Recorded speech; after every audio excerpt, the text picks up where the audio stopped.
Welcome back to another race recap. This is race number 2 of the FlatLands Cycling Monday Night Gravel Series from May last year, 2025. This was another FlatLands cycling event. I explained the club in more detail in the first Gravel Series recap video, so go give that video a watch if you haven't already, and check out FlatLands at our website and on social media. Now the route details for race number 2 of this Gravel Series. The race started in Georgetown, Minnesota, which is just 10 or 15 miles north of Fargo-Moorhead. And this is where the gravel riding starts, north of the city. So for some riders, these are pretty familiar roads. The course length was just under 18 miles and very flat. The 200 feet of listed elevation gain here seems pretty generous. This was a very straightforward course. It had 6 90-degree turns, one of which I found to be somewhat technical, but there wasn't really a key obstacle or section that would be the focus of the race. There were 2 long straight stretches of minimum maintenance field roads early in the route, which are highlighted in yellow on the map, but thankfully these roads were in good condition for the race. They were dry, firm, and not too rough or rutted. So the major factor in this race ended up being the weather on race day. We had a heavy wind out of the south of about 23 miles per hour, and that was constant wind speed too, not just gusts. We also had temps in the low 90s Fahrenheit, making it a very hot and dry day. The gravel was also pretty tricky. There was often one narrow line in the road that was good and fast, and everything else kind of felt like mashed potatoes. So put all that together with 44 riders at the start, and we ended up having a pretty interesting race. So let's get into it. Here we are on the start line just outside Georgetown, Minnesota, basically starting right on top of the Buffalo River and heading to the west. There's a look at the field. This was another great turnout for our club. This is the second race in our first year putting on a gravel series like this. We were excited to see that kind of interest in the series in back-to-back weeks. And here's Club President Jaden again, ready to count us into the start. 5, 4, 3, 2, 1, go! And we are off. You can see at the top of the map that we do this short section for the start and finish of the race, and the rest of the course is run clockwise as you see the map on the screen. Once we get clear of the trees, you will hear the wind blowing, and it didn't let up the entire night. It will be around for the whole race. So with that heavy wind and a less technical course, what was my plan going into this race? I didn't really have one. I wanted to hide from the wind early on in the headwind sections to conserve energy, but that's really all I had. I would just have to figure it out from there. And you can see early in this race, the other riders were happy to let me take the front early. I was somewhat expecting that after the previous week, so I just accepted it. I took the front, but I tried to do my best to ride my own pace and maintain a comfortable effort.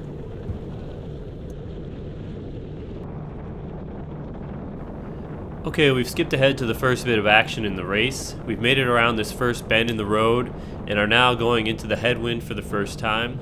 I'm still riding at a comfortable pace, and someone decides to make a move. After the initial surprise, my response was to maintain my effort. I didn't want to be the one to chase this down so early in the race. And you can see it was a good move. They created a nice gap which would require a hard effort to bring back. But I wasn't too concerned since it was just one rider. But then you can see that 2 other riders overtake to give chase. First is Ryan, and then Mike is in his wheel. So I grabbed on to Mike's wheel and thought it would be okay to let them do the work while I saved energy, and maybe we would chase them back down. But you can see Ryan surged ahead pretty hard, and that plan fizzled out as he escaped, and Mike started to look around, kind of second-guessing things. So I decided, as Mike swings off, to pull through and just settle back in, continuing the effort that I had been doing before that attack went. But I would watch the other 2 and make sure they didn't get too far away up the road. Jumping forward again, we're now approaching the first section of minimum maintenance field roads and the first extended section of headwind. You can see the gap to the 2 escapees didn't go out very far, and it's starting to close by the time we get to this turn. I was on the front of the chase group for that whole stretch of road, but I maintained a comfortable effort. I think the front 2 wisely decided to sit up and wait for more help going into this headwind, so shortly after the turn here we will regroup. Now on this stretch of road I made a couple of decisions that were questionable. First happens here as we catch these two. We're just over 8 minutes into the race, and I've already spent most of that time on the front in the wind. And as we caught these riders, I just pulled ahead and signed myself up for even more work on the front. It's minor, but I could have just rode up to their wheel and took my place in line. And taking the front here wouldn't have been so bad if I just took a short pull and then rotated off. But that's not what I did. I was feeling confident about my form and how the first race went, so I decided on the fly to apply some pressure here and try to make this race hard going into this headwind. I drove the pace higher on the front here for close to 4 minutes. Eventually it clicked that this wasn't going anywhere for me.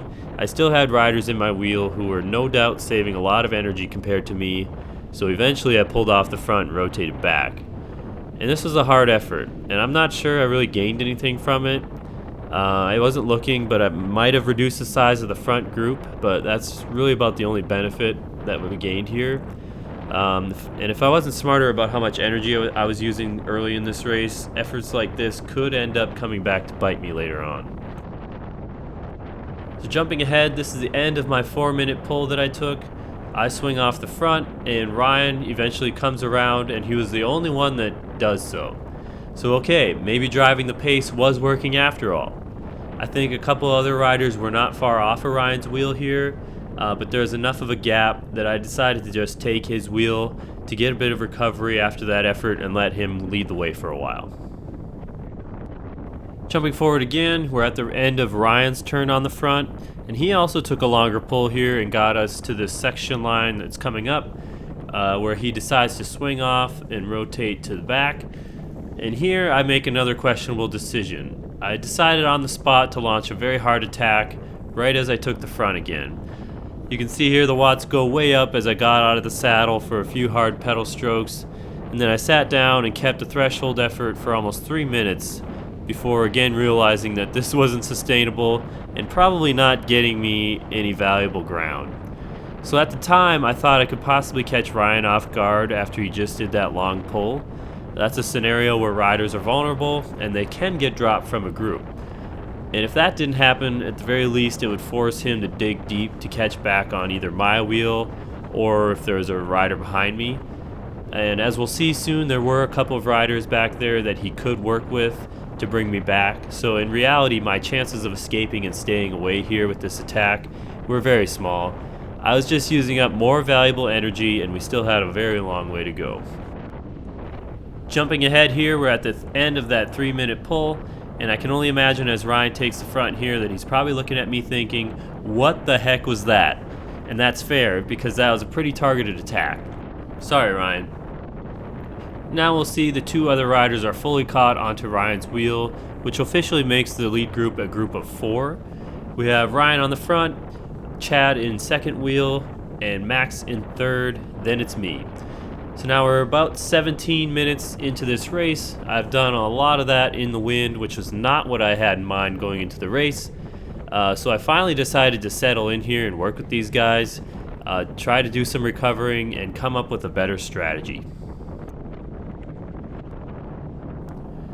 We're now approaching the end of this first long section of MMR and getting ready to turn left back onto gravel.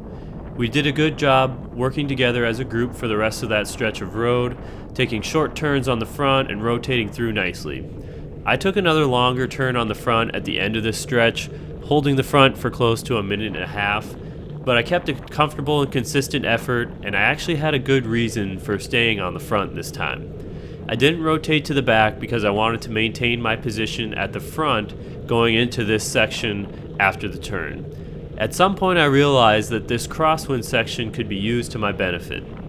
I had some course knowledge here thanks to a pre-ride I did a day or 2 before the race. On that pre-ride I found 2 areas of the course where there was a better, faster surface hidden on the road. One was on this stretch. Here I knew that the far left-hand side of the road, right on the very edge where the grass meets the gravel, which I moved to here, was pretty firm and mostly free of the loose rock and sand that was spread across the rest of the road. It turned out that this side was also favorable with the wind direction. The wind is currently blowing from right to left across our screen here, which meant that in this position on the far left side of the road, The riders following me would not be able to echelon out behind me and to the left to get the best draft. There is a term in bike racing for this tactic called putting them in the gutter. This tactic can be effective, but it won't make you many friends. Committing to this meant that I would need to burn another match or two from my stash, because for this to be especially effective, I would need to drive the pace pretty hard at the front while remaining fully exposed to the wind. But I would get something in return, as each of the riders behind me would be forced to match my effort to stay with me, and they would also be fully exposed to the wind with nowhere to hide. So this could give me some separation from the group, or maybe cause one of the riders to fall off the back, but that wasn't really my goal. We still have another few miles of headwind left, and I still want to share the draft in that section. I was hoping to just grind them down a little bit and make it challenging for these guys. The tricky thing was knowing where the line was between using too much energy to make the race harder and conserve enough to still be competitive later on in the race. The turn ahead is the one I referenced in the preview as being the trickiest turn on the course. The roads are a bit narrow, and the middle of the turn had really loose gravel and questionable traction. You'll also see the inside part of the turn falls away quickly to the ditch, so I didn't want to cut to the grass to avoid some of the gravel and risk going completely off the road. We carried good speed into the turn, and I decided to try to keep as much momentum through and out of the turn as I could.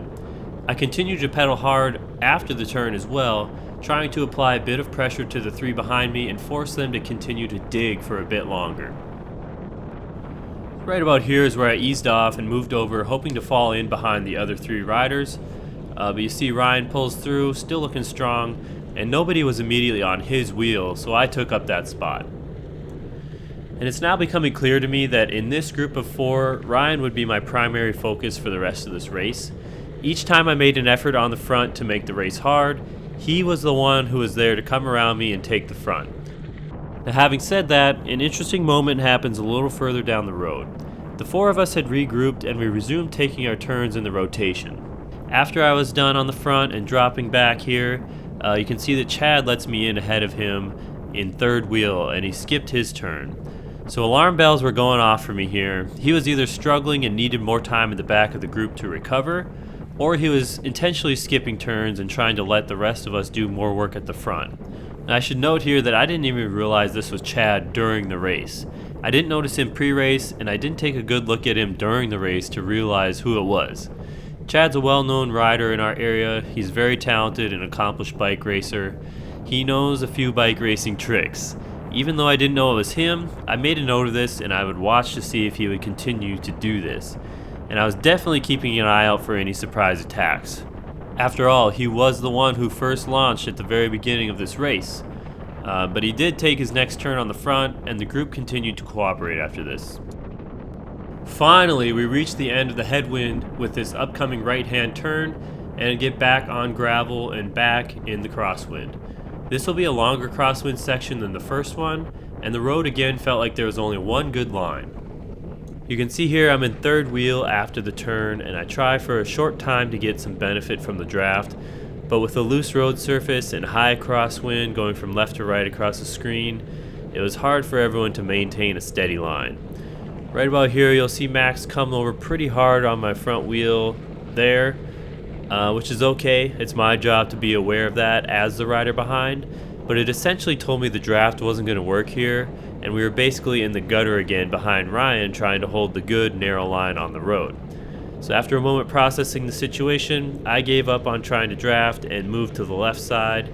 I thought there might be a decent line over there, but just like in life, the other side of the gravel road may look better. Once you get there, you realize it isn't. I figured out fast that it wasn't great there either, and I moved back to the right side and replaced Ryan at the front. There seemed to be an increase in intensity or tension in the race right at this point. Once I'm on the front, I again drove the pace fairly hard. I don't recall having much of a plan here other than to push forward. We were getting so close to finally having the wind at our back, and I was ready to be sailing with the wind instead of fighting against it.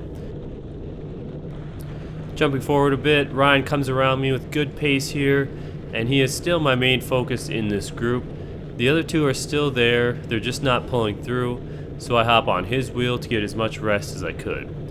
This section of road was flying by, and it was time to start thinking how the end of this race was going to unfold. I had one last bit of course knowledge saved for later in the race. In my pre-ride, I found a little area of good gravel with about 5 miles to go that I thought that I could put to good use. And the way this race was unfolding, it was looking like I would be needing it. I didn't want to sprint. I thought my odds were better with a longer range attack, and this upcoming section could be a good launch pad for that. This final right-hand turn was a notable moment late in the race. You can see Ryan takes the lead into the turn, and he does a really nice job carrying his speed through the turn and picks a good line. I cut a bit too hard to the right and to the inside, and I got into some loose gravel and lost a lot of my momentum. And just like that, Ryan gets a gap on me. I'm getting a little nervous here because my legs are feeling heavy, and he put 10 bike lengths or so on me pretty easily, and I have to chase that down. There's a moment here where I was worried that if he really stepped on the gas, he might get away from me for good. But he didn't. He eventually kind of levels off, and we eventually regroup. But this turn was the last straw for Max and Chad behind us. They fell off the back at some point, and now it's just Ryan and myself in the tailwind for the final 7 or so miles to the finish.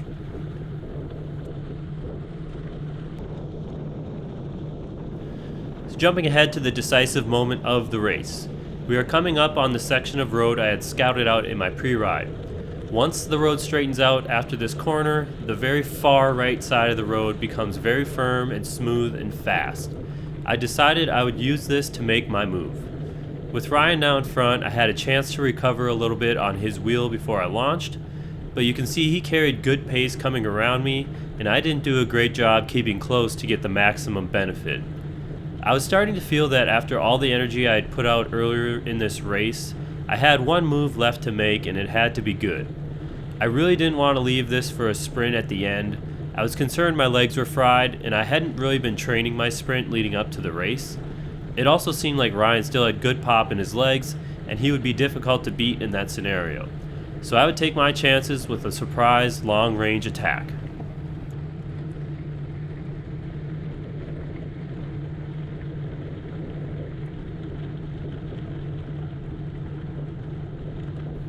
It's about this moment where I began my move. I chose to fall off Ryan's wheel a little bit, trying to be sneaky about it, thinking I could maybe move over to the right undetected and then come surging by with a bunch of pace. But it didn't really play out like that.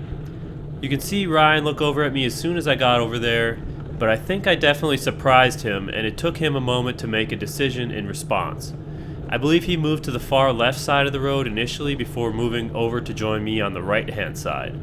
But by the time he got there, I had already established good pace and had created just enough of a gap with some momentum. And how about this little strip of paradise? It's not much, but after sliding around in loose and rocky gravel, this little piece of road was so much better to ride on. It's firm and fast, and you can hear the difference with how quiet it is compared to the loose stuff. While I'm going much harder at this point, you can see our speed jumps from low 20s to high 20s. The only problem was it didn't last for very long. So with 4.5 miles left, this was a long-range send, but I really believe that it was my best option for trying to take the win here. Again, I feel much better about my sustained efforts than I do my sprint, so with this move I chose to commit to my strength. I was checking the shadows on the ground to get a sense of the gap, and it seemed like I had established just enough of one where this could work out. But the race wasn't over yet.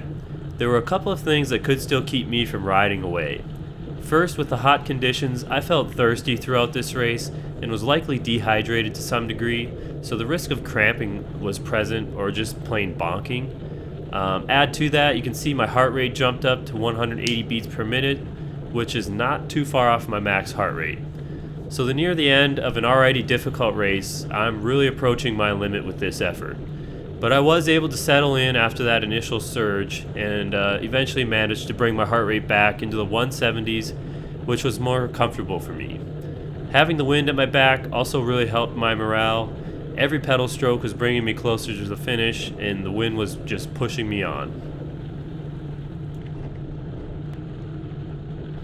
Jumping forward here, we now have about 1.5 miles left in the race. I was able to keep pressing on and maintain my lead as we went into this last section on through to the finish. This turned into a hard race for me. I didn't plan on it in the beginning, but I ended up being pretty aggressive, making the race difficult at several points throughout the course. Some of those might have been bad moves, but some of them worked to wear the others down. Luckily this time I was able to ride the line of being aggressive while still having enough energy left in the tank to make a move at the end. And that move happened to work this time. I think the element of surprise was the key part in its success. At that point in the race, Ryan and I were working well together still, and it just wasn't a place where I would have expected someone to attack. And the only reason I did attack there was having that bit of course knowledge with that tiny bit of fast road. Otherwise, I don't know what I would have done. And it happened to work out this time. Here we are coming up on the finish line, and I'll cross in first place. I was able to hold on. I didn't blow up, though I was properly spent after this race.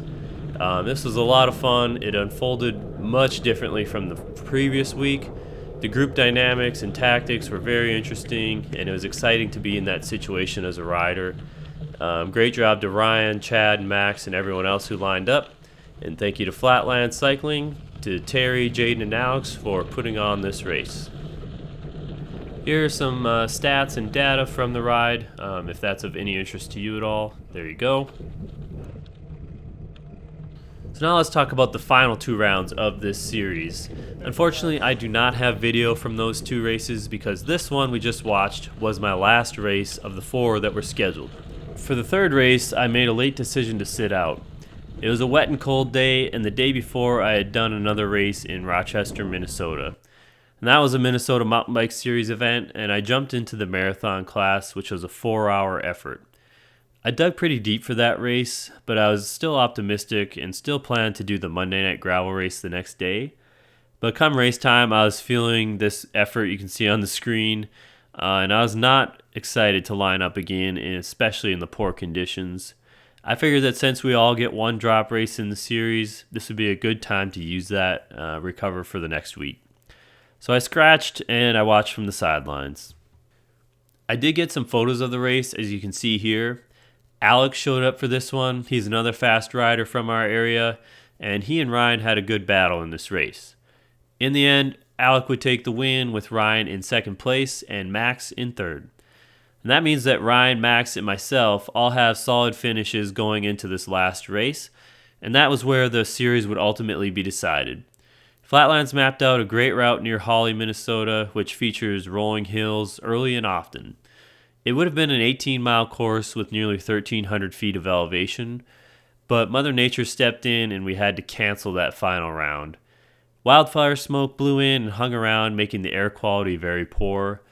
Smoke was really bad for a few days, including the night we wanted to have our 4th and final race, which was a big bummer. The course was really fun. I did a pre-ride of it, and it was a blast.